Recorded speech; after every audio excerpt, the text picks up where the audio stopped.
Hi everyone, welcome to Hometalk. I'm Holly of hollygrace.ca.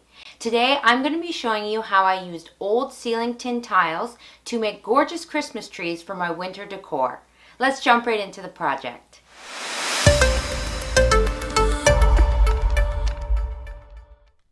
Alright, so this is my old tin ceiling tile, and the first thing I'm going to do is I'm going to mark out my triangles for my Christmas trees. So all I'm going to do is I'm just going to use a ruler here, and I'm going to start at the very top and make a triangle shape down. Now I can actually get 3 triangles out of my ceiling tin if I cut each triangle close together. So I'm just marking out 3 triangles here, and then we're going to cut our ceiling tin. To cut my ceiling tin, I'm going to be using the angle grinder that runs with the Maker X system from Works.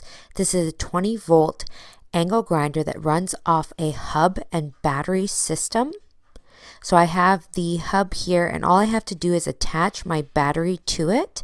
This is a 20 volt battery that allows for tons of power to run my angle grinder.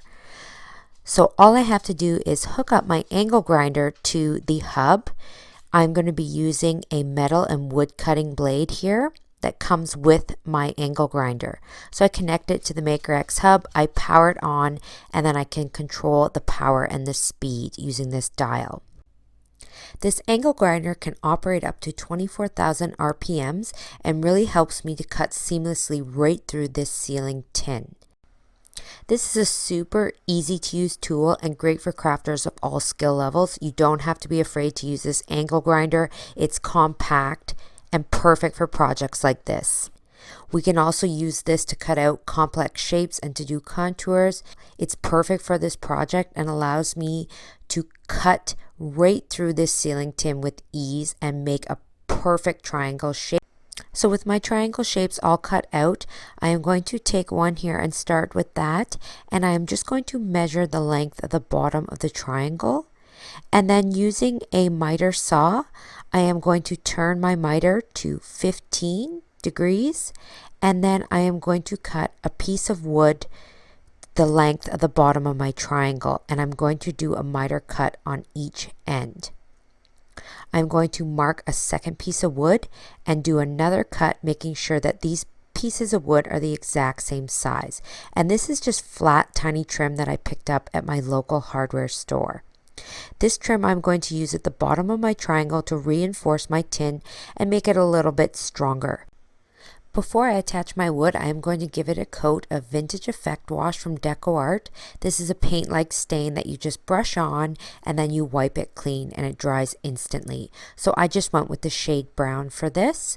And then I'm going to use an air nailer to attach the 2 pieces of wood on either side of the tin. So these nails will go right through the tin and into the back piece of wood and attach it all together. To make a stand for my tree, I'm going to use some 1x2, and I've pre-cut some pieces here. I have a 9-inch piece and then 4 4-inch pieces. I'm going to stain those in the Decor Vintage Effect Wash as well. Then I'm going to make an L here with my 9-inch piece and my 4-inch piece, attaching with an air nailer. And then I'm going to do the same thing on the other side, just running the opposite way. I am going to use some glue to reinforce the wood as well as my air nailer. So I'm going to glue each pieces of wood and then finish with my air nailer. Then I'm going to do the same thing with the 2 remaining pieces of wood, but I'm going to run them the opposite way, creating this stand around my 9-inch piece of 1x2. I let the glue set for at least 6 hours before attaching my tree to the stand.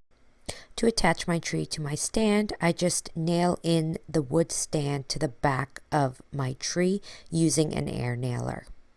With my tree complete, I can now take it and set it up.